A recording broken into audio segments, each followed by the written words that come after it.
In a world where God had laid the earth out in neat, predictable layers, one man found something that didn't fit. He found a jawbone with sharp, jagged teeth, each bigger than the size of a human hand. And with that jawbone, he found a time before history, a time when the world was ruled by giant creatures so monstrous. They defied every scripture, every fear and every logic the church had fought to protect. And although he was a trailblazing genius of geology and a pioneer of paleontology, he was also an absolute madman.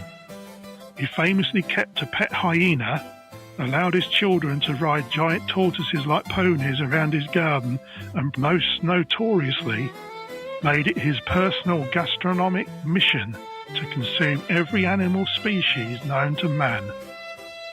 We're talking about someone who ate everything from panther to crocodile, and who once finished off the preserved heart of a French king. Most people discover history through books, but today we're wading in with a rock hammer and a dinner fork. I'm Steve, he's Neil, and this is Honourable Mentions.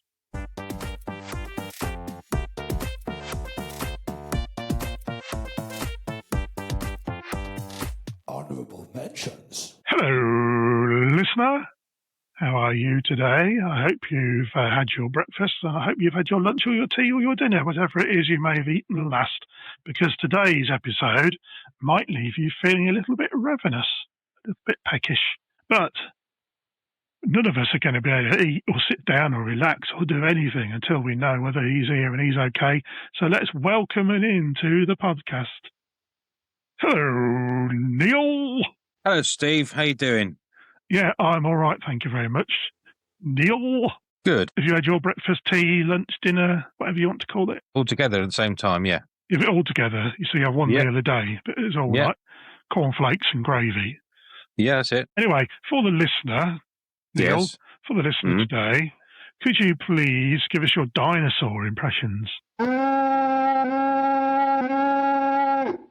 was a very good. In fact, are you sure that was you? There's not a dinosaur in your room with you there.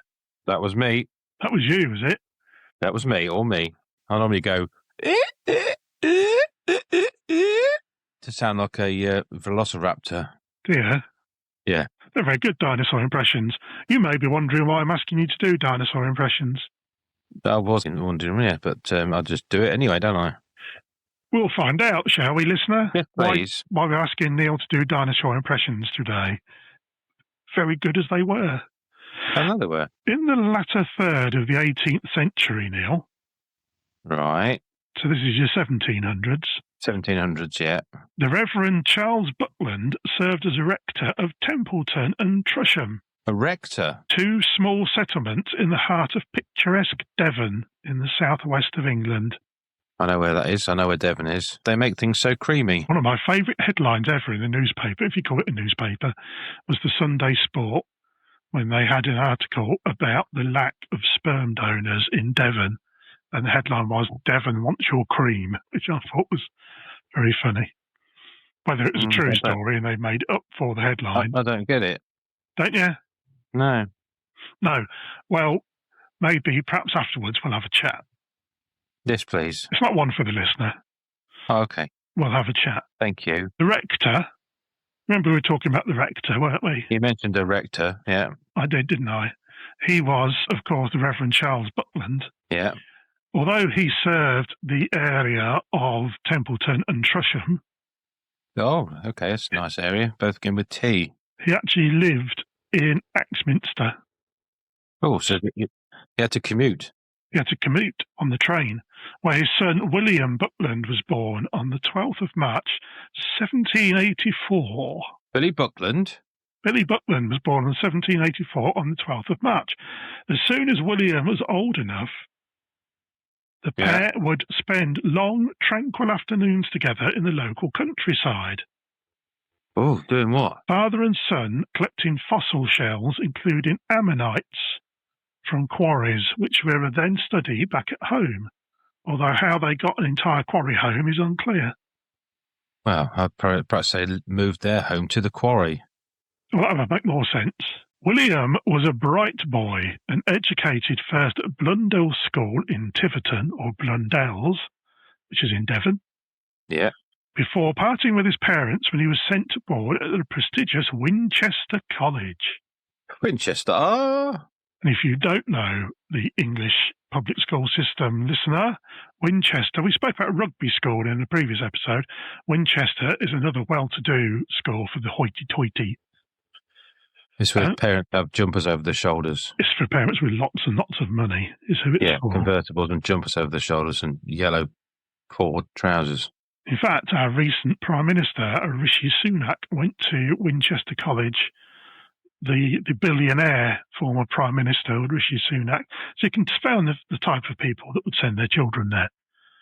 He left Winchester College and then went on to a scholarship at Corpus Christi College in Oxford, where, of course, he read geology thanks to the interest in fossils and rocks he had shared with his father. I like a fossil and a rock. Do you? Yeah. You are a bit of a fossil. Where does the rock come in? I like brown rocks. They're your favourite type of rocks, are they? Yeah. I like the brown ones. Do you get your rocks off? Sometimes, your rocks off, honey? Do you? Yeah. Especially when I see a brown one. Guess what happened to William? He became a Formula One driver. No, he went on to obtain his MA in 1808, became a Fellow of Corpus Christi in 1809, and was ordained as a priest, eventually working his way up to become the Dean of Westminster Abbey. Why did he change his name? He didn't change his name to Dean. Oh, I always thought they were called Dean. Just thought they were sort of, Dean. And you'd like to be the Dean of Westminster Abbey, would you? Oh, yes, please. Well, you seem very suited to the role. What's your name? Jason. Oh, sorry. No. Yeah. No, that's the first criteria. You have to be called Dean. Exactly. So your guess, anyway, he wasn't a Formula One driver. I've read through all of that now. And it doesn't mention that. It was a good guess, though. Thank you. Do you know why I come up with that guess?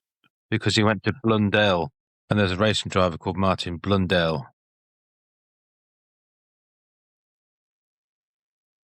It's not getting any funnier, is it? Throughout all that, he made frequent fossil hunting trips out on his horse, called Derek Phillips. What, the horse was? Yeah. Nice. To various parts of England, Scotland, Ireland and Wales, and when time allowed, he'd have Derek Phillips row him over to Europe so he could collect fossils there too. What, just send the horse off, or he'd literally ride all the way to the front? No, he'd go with the horse, and the horse would row the boat. I'm assuming they wouldn't have horse boxes back then. Keep up. So I would imagine he'd have to ride his horse all the way down to Spain. He'd have to ride his horse all the way to, I don't know, Portsmouth, and then Derek Phillips would row the boat over across to France or whatever, and then he rode Derek Phillips hard. Did he? He gave him a right good riding. But you sound like you're enjoying saying that. There's some whipping involved as well. You definitely sound like you're enjoying saying that now. William was and remains a respected scientist in his field. Is that the field he was looking for fossils in? Yeah, that one. Yeah. Yeah. He excavated one of the oldest human remains ever found. Right. How do they know? Sorry, did it got a date in it? Because back then they didn't have stuff to test it with, surely. He had a coat on in the back of the label. His mum had written his initials in it and the year. Okay, thank you. That's it. That's all I needed to know. William was and remains a respected scientist in his field, Neil. We've talked about this, but you kept interrupting. He excavated one of the oldest human remains ever found, and we've discussed in depth how they knew that. Mm-hmm. He pioneered the modern sciences of geology and paleontology. Do you know what they are? They are something to do with paleont. To do with what? Paleon. Paleons? Yeah. Would you like to elaborate? No. Okay, we'll leave that there, shall we? Well, it's a good guess again, Neil. Geology is something to do with geos. Study of rocks. rocks and that sort That's of it. thing, and sediments and the way the world is built. And paleontology is the study of your dinosaur bones. Okay. So that's educated you today. But you're glad to get out Well, of it. I knew paleontologist really because of Ross from Friends, but you don't watch that, do you? But carry on. And in 1824, so let's call it around 25 minutes past 6, let's call it that, when he revealed the fossilized remains of a large reptilian creature, which he called a Megalosaurus. Megalosaurus. William Buckland, and not you, Neil, despite your claims in your autobiography, became the first person to formally record a dinosaur fossil. Wow. I had a curry the other night, and that gave me a Megasaurus. A Megasaurus. Yes. So we're being all scientific and serious, and that's what you can come up with. Yep. What do you think? What do you call a dinosaur with no eyes? Do you think Isaurus? Yes. There you go. You see? Thank you. It's more than a dinosaur does. Anyway. What am I like? What are you like? Apart from a crevice. Of course, William was chosen by God to be an Englishman, as all the best people are. He was, yes. That's very lucky for us, isn't it? Yes, and so he wasn't going to rest on his laurels, was he? No. Well, these laurels. Everyone says they're going to rest on laurels, but don't go into it now because that'd be boring. Yeah, and we don't because we're Englishmen. Onwards and upwards, what? Old bean, he said, for king and country. King country, what? So looping back around to touch base with 1813 now, Neil. I like a loop round, yeah. A reach around, you like. William was appointed reader in mineralogy at Corpus Christi in Oxford, one of your Oxford universities. So he just used to read out loud to people, or just... Yeah, about minerals and that. That was a smashing classroom. Clad in long black robes, grasping a large hyena skull in one hand, and sporting an ever-present blue pouch at his side. That pouch, Neil, was stuffed with mammoth teeth and skin and assorted dinosaur crap. Assorted dinosaur crap?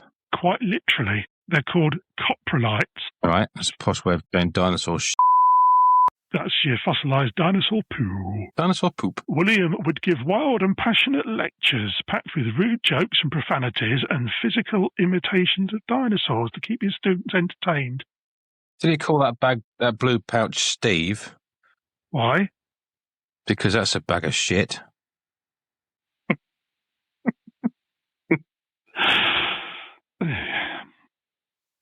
In 1818, he was elected a Fellow of the Royal Society. In 1818, he was elected a Fellow of the Royal Society, and that year he approached the Prince Regent, later to become George IV, right, to endow an additional readership, this time in geology. Wow. Okay, said George, let's throw that one in the think wok and see what sizzles. He wanted geology, so he went to George to ask for it. Yeah. Anyway, he got it. But I bet he did. In 1824, he became president of the Geological Society of London. I bet that's a cracking night out. But his big year came 1 minute later in 1825, when he was elected a foreign honorary member of the American Academy of Arts and Sciences and became the Canon of Christchurch. The Canon of Christchurch? Yeah, they could shoot people out of him. But more than that, Neil. Hello, Neil. Mm-hmm. Hello. Still there? No.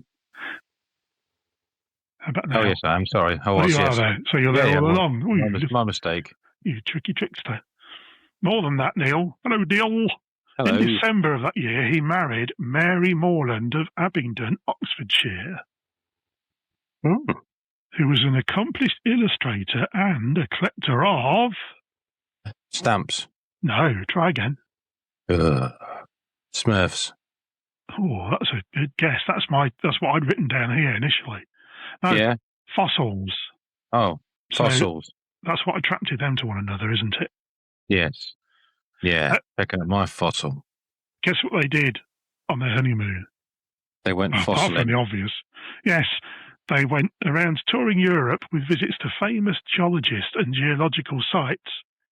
She continued to assist him with his work. Dirty kid, I bet she did.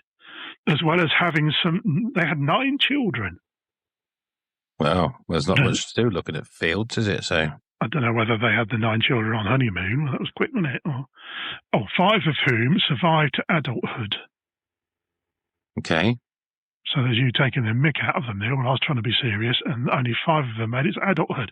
Their son, Frank Buckland, became a well-known practical naturalist, author, and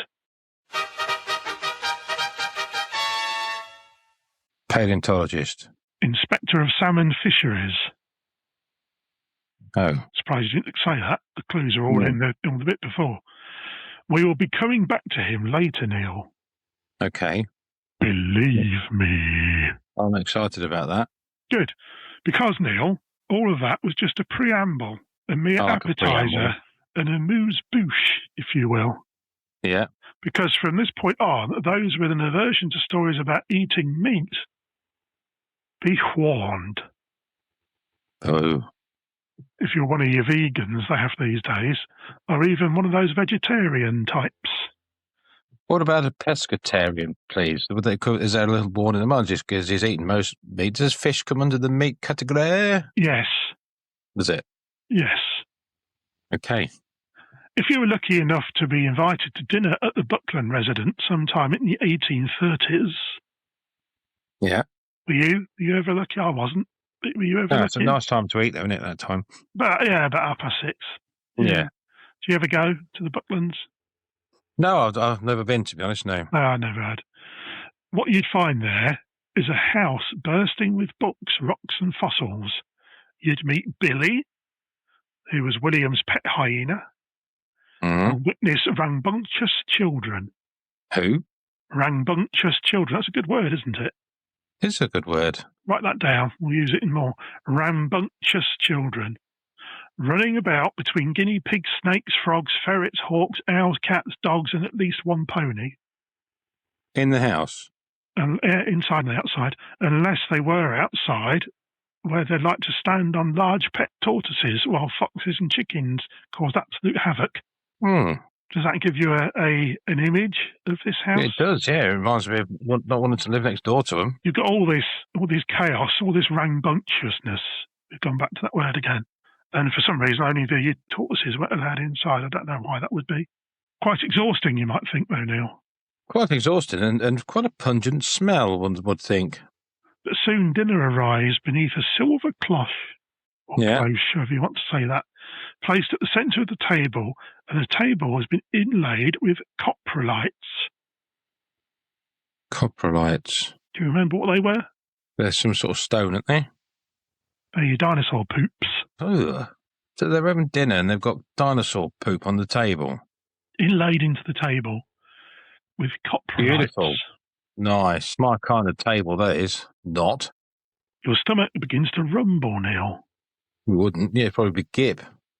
As you anticipate a ham, or maybe a roast bird, or a juicy joint of beef. And then, with a flourish, the lid of the silver cloche is lifted and, drum roll please,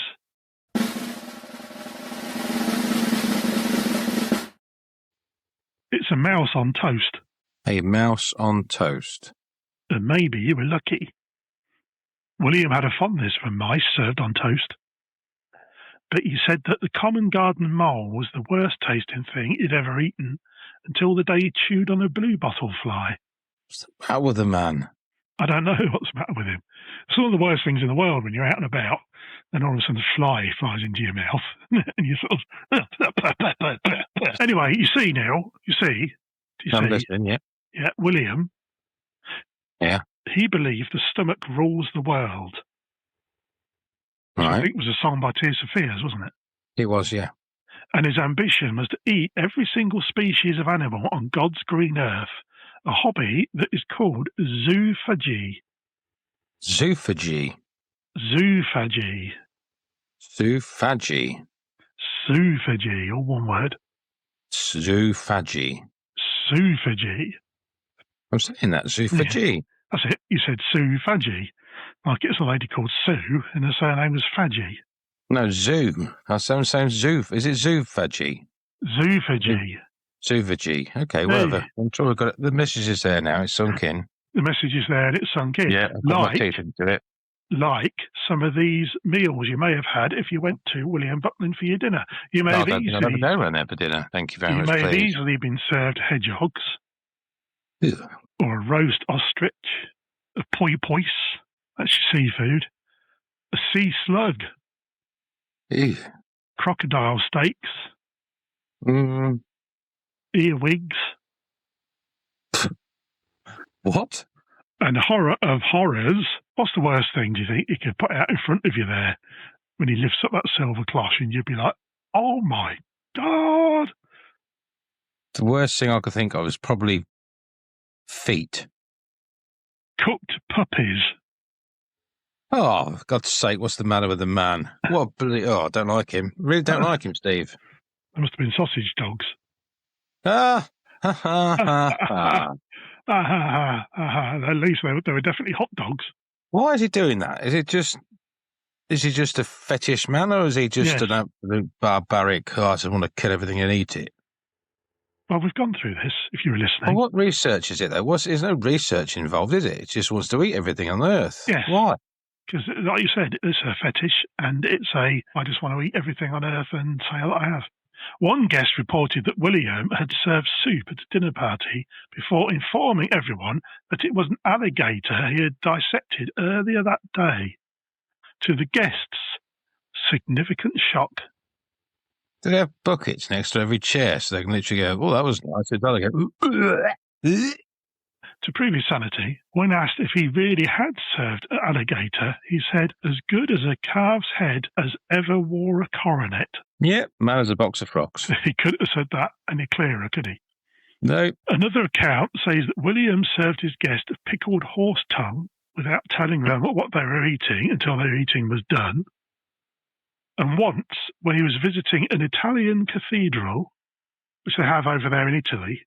Yes, I would say that in Italy Italian one. Yeah, Italian cathedrals tend to only be in Italy. I can't think of any here. Yeah, I can't think of anywhere else. No, a priest was keen to show him a miracle. But he was, dirty boy. The floor was slick with an ever-flowing blood of sacrificed martyrs. William raised a curious eyebrow. Jumped in it and started licking the floor. Knelt and ran his tongue across the ground before rising again, smacking his lips, swine. And declaring the miracle blood was in fact bat urine. And he knew this because he'd had it before. Bat urine. Bat urine. Bat urine. Well, when you get the toilet, Batman, save that because I'll fancy a drink. He probably got some bat piss in his utility belt. You never know when you need it. But his biggest legend was created when William's friend... I'll save us with this bat piss. He got his anti-shark repellent spray, didn't he? He has everything, Batman. He did. He had a safe cracker, 3-second safe cracker. Yeah, for cracking safes in 3 seconds. Yeah. He's got everything. But, Neil, back to William. William Buckland. Yeah. Not Bruce Wayne. No. If Bruce Wayne was indeed Batman.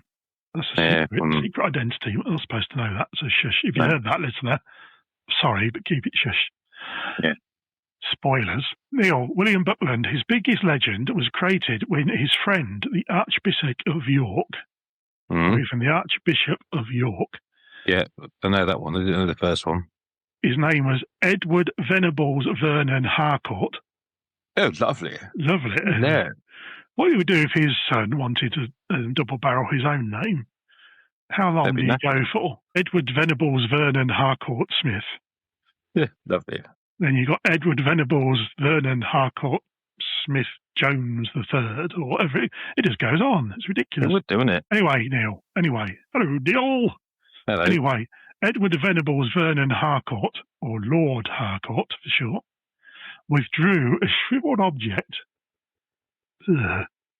I'm sorry. Dirty boy. Yeah. He withdrew a shriveled object about the size of a walnut from a silver snuff box. Right. Following his execution in the French Revolution. Yeah. The heart of Louis XIV was stolen. Someone stole his heart. And he was dead. Yeah. It didn't mean that someone stole his heart as he, whoa, look at her over there. It meant they literally stole his heart after he was deaded and they cut his head off. Oh, okay. Right. 140-ish years later, Lord Harcourt had somehow acquired its mummified remains and wanted his friend's opinion. Instead, William inspected the object for a moment or two, then popped it in his gob. Giving it a few thoughtful chews, he swallowed it and told his astonished friend, "I've eaten many strange things, but have never eaten the heart of a king before." So his mate got something wrinkly out, and then this guy put it in his mouth and chewed it. And swallowed it. And he didn't have food poisoning or anything like that from it. Doesn't recall. That's a very good question. He doesn't recall. Anyway, Neil. Yeah. Hello, Neil. Hello. You feeling peckish yet? No, far from it. Remember William's son, Frank? Yeah. Don't say he ate him as well. He wrote in his diary, recalling a time when he was just 7 years old. Right. So this is Frank now. A live turtle was sent down from London. My father tied a long rope round the turtle's fin and let him have a swim in mercury. Shall I be doing this in my acting or just tell you what it says? It's up to you. I'm easy either way. So I'm imagining I'm a 7-year-old boy, obviously quite well-to-do. Quite well-to-do little boy. Shall I do it like this?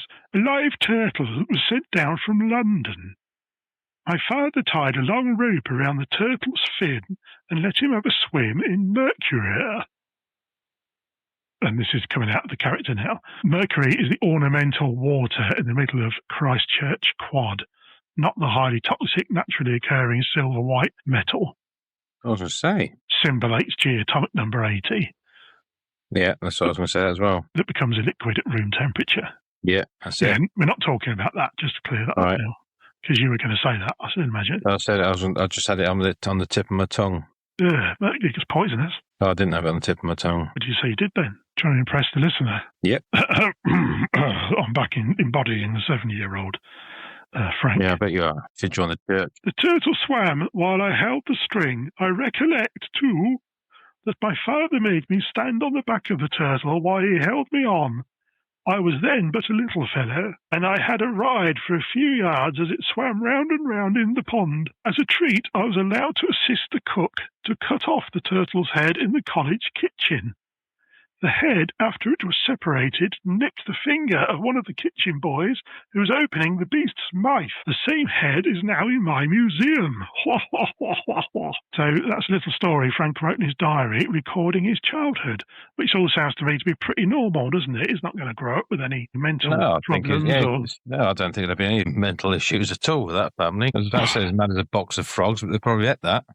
As mad as a bottle of chips. That's what they were.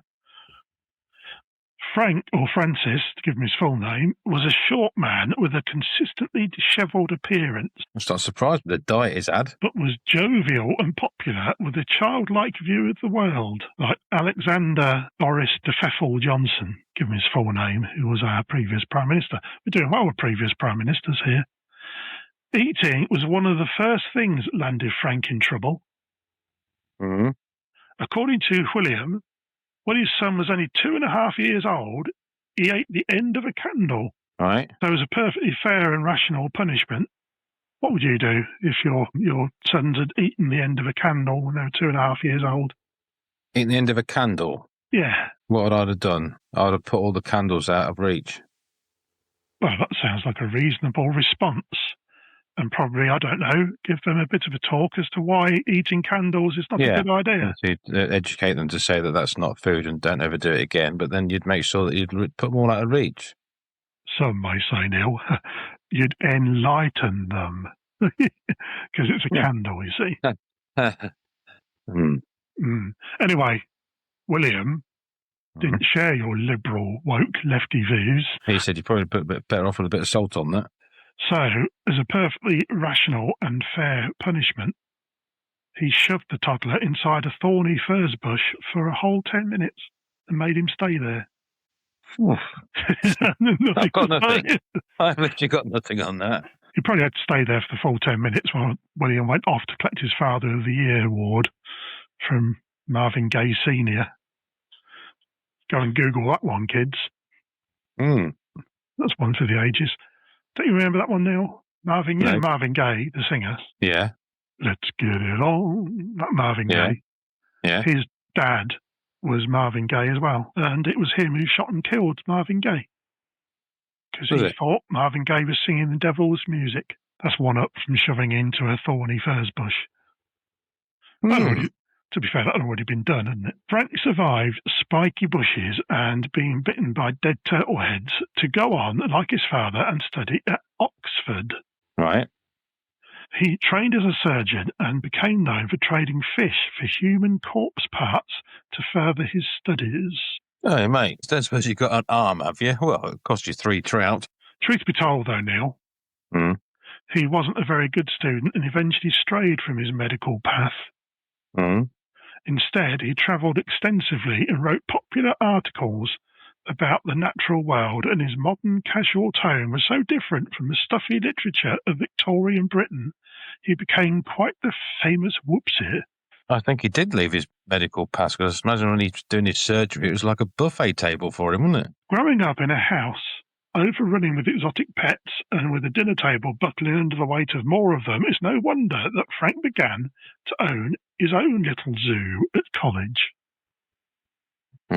Friends and guests entering his chambers described the terrible smell. I think they did. They said that on stepping inside, you would see an eagle, a jackal, beside marmots, guinea pigs, squirrels and dormice, an adder, and many harmless snakes and slowworms, tortoises, green frogs, and a chameleon. How did they see the chameleon? Yeah, not a very good one, was it? No. Skeletons and stuffed specimens were numerous. Right. And the smell, that was from one of the cats Frank had dissected and was now keeping in a box under his bed.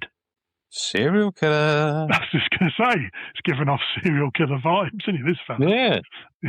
If anyone got murdered at that college, it's the first person you got to go and see there. Bloody hell. His most notorious pet was a bear cub named Tig. Tig. Frank used to like to dress him in a Christchurch College cap and gown, and the pair would attend wine parties. Sometimes, not at all mad Frank took rats and the defanged snakes from his coat at parties to further the entertainment. So he'd whip out his snake. Making sure, of course, it couldn't spit over anybody. Yeah. This is my defanged snake, everybody. Whip. Rather curious pink head, isn't it? Yes. You'll have to give him a stickle under the chin. He likes that. He also owned several monkeys throughout his life. 2 of them, called Jacko and Jenny, he served pork to every Sunday and beer during the week. When Jacko died, he turned his hide into a tablecloth as an act of memoriam. I've literally got nothing on this. Like his dad, Neil, Frank liked to serve his dinner guests food that suited an acquired taste. Yeah, psycho taste. Like steaming plates of boiled elephant trunk, fried porpoise head, roasted giraffe necks, and rhinoceros pie. Where's the butchers? Where's he buying it from? He was good for your conservatism, wasn't he? Yeah. Save the wildlife and all that, and he's off eating it, chucking the rest of the elephant away and just eating its trunk. Yeah. What he did with the rest of it. Mind you, they say, how do you eat an elephant? That's one bit at a time, isn't it? As well as your rhinoceros pie, etc., he had boa constrictor, sea slugs, and earwigs, although he ended up hating the last 2. Apparently, he didn't like them very much. So sea slugs and earwigs, boa constrictor wasn't so bad. Well, that's something out of it, I suppose. Imagine what his turds look like. Yeah, you're right in there, Frank. You've been in there for 50 minutes. Yeah, I'm all right. Literally breaking off a killer's finger in here. When he heard that a panther had recently died at a zoo, he had the curator dig up the corpse and send over some panther chops. Sadly, or thankfully, if you happen to be any kind of animal within 100 feet of him, the Reverend William Buckland died on August the 14th, 1856, at the age of 72. most probably from dementia and other complications. Wonder what they could have been. Yeah. Tapeworms. Trying to shit out a griller or something, probably. Mm. He was buried in Islip in Oxfordshire, ironically becoming food for worms. Yeah. It's funny how So they got life their own is back. full circle, isn't it? A few years later, in 1860, Frank founded the Acclimation Society of Britain. Its goal was to find and introduce exotic fauna to the UK in order to gain additional food sources. The society dinners were relatively tame and included things like Syrian pigs and sheep from China. Right. What's wrong with your good old British sheep? What's the matter with him? Oh, yeah, but if it's made in China, it'd be crunchy, wouldn't it? No, it came from China. They weren't made of China. The sheep came... So the pigs came from Syria, and the sheep came from China. Oh, okay. Because in the 19th century there were so many of them about, Frank pushed for the general consumption of horse meat, but decided that he didn't really like the taste of it. Not a patch on the old panther chops. So he thought he'd put them in some crispy pancakes. So he suggested it be served to prisoners instead. Right. Perhaps just leave the horses alone. Perhaps just leave them alone, yeah. Then it tastes very nice, just leave them. What would your Marvel superhero name be? I think I've just discovered mine. Mine would be Panther Chops. Panther Chops? Yeah, I think so.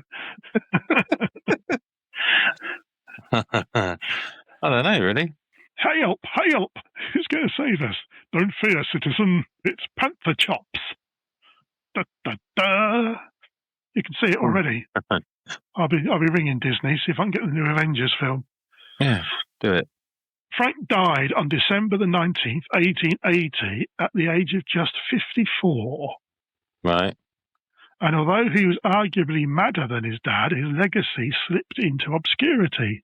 Whereas for his dad, old William Buckland, a ridge on the moon called Dorsum Buckland has been named after him. Mm-hmm. He has a bust in the south aisle of Westminster Abbey. Mm-hmm. A few blue plaques scattered here and there, a type of moss named after him, and a village in northwest Alaska. Right. And this is all to do with his scientific work and none of it to do with his dinner parties. Right. We'll leave the final word to another obscure scientist that you probably wouldn't have heard of, shall we? Because he sort of summed it up. This bloke, his name was Charles Darwin. Yeah, never heard of him. Never heard of him at all. Anyway, he had his autobiography. So his autobiography was, you've written yours, and you claimed you invented dinosaurs. We've proven that one wrong. But this fella, this Charles Darwin, said Buckland, this is William Buckland he's talking about, not Frank, Buckland, though very good-humoured and good-natured, seemed to me a vulgar and almost coarse man. He was incited more by craving for notoriety, which sometimes made him act like a buffoon, than by a love of science. Yeah, I agree with that. But that, Neil, is the tale of William Buckland and his son Frank. He's probably eaten that. He's probably eaten the tail of his tail. The tail of the tail of our tail has been consumed by William Buckland. I just think, what an idiot. Perhaps his sciencey things is good, but what the hell would you think to yourself? Oh, what's that horrible squiddly thing on the floor wriggling around? I'm going to eat it. I like that. Give it a go, see what it's like. There's some puppies over there. Have them shaved and bring them to my table. People who are still going around there for dinner, why would you do that? Should we go around for dinner? Yeah, make sure you bring the bags. Anyway, listener, thank you very much for listening to yet another episode of Honourable Mentions. Going to be sick. We'll see you again next week. Go off and enjoy yourself a naked mole rat with some Ryvita, and we will see you soon. Bye! Honourable Mentions. I'm Batman. The Joker has just told me that there are a couple of new guys in town, going around saying that I carry my own pee-pee in my utility belt, and that I smell of pee-pee too. And you know what? That's hurt my feelings, and Alfred said it isn't true because I smell of sweaty rubber and latex. So there. They go by the name Honorable Mentions, and I need your help flushing this duplicitous duo out into the open. Please subscribe to their podcast, and that way more people will get to hear about them, and eventually there'll be no place left to hide. The Riddler has set me some challenges in the past, but who the hell gave these guys access to a microphone and a podcast is beyond me. What do they want? I have to find them before it's all too late. Commissioner Gordon has thrown up the bat signal, but I'm going to try communicating directly on social media or at honorablementionspod@gmail.com. I shook some criminal down last night, and he gave me a name. Said the whole thing is researched by Stephen Webb, and it is an Uncover Brothers production. Somebody called Bruce Wayne. Never heard of him, but I'm told he's a handsome guy and definitely does not stink of pee-pee. He's been a member of the Pepe and the Bandits Junior fan club for years now. You should listen to them wherever you stream your music. They have a loose connection with these arch miscreants. Something to do with a theme tune they were forced to write and perform. Justice will prevail, good people of Gotham. I will see to that.